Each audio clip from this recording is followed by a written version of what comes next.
I'm Stuart Callary. I'm the Senior Medical Scientist for the Orthopaedic Department at the RAH. Our research group focuses on projects that combat the three main reasons for failure following total hip replacement surgery. Total hip replacement surgery fails either due to infection, dislocation or implant loosening. My main studies focus on implant loosening, and we use a specific X-ray system to accurately measure implant movement. And this allows us to measure implant migration early at 2 years and predict long-term loosening.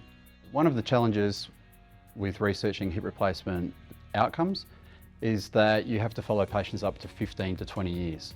How we're overcoming that is using the most sensitive outcome measures available, either X-ray measurements, patient-reported outcomes, gait analysis, biomechanics and activity watches. And what this is allowing us to do is get more accurate outcomes early within the first 2 years and predict long-term success or failure. Part of my new research project is to improve the early surveillance of implants that are used in total hip replacement surgery, but also connect the early surveillance with the long-term clinical evidence available for implants to give the surgeon the best evidence available to choose the right implant for that patient.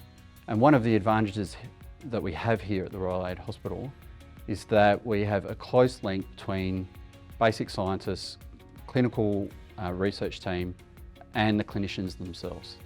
And one of the benefits for patients in our trials is trying to reduce the outpatient burden and the amount of times that they have to come back for checkups.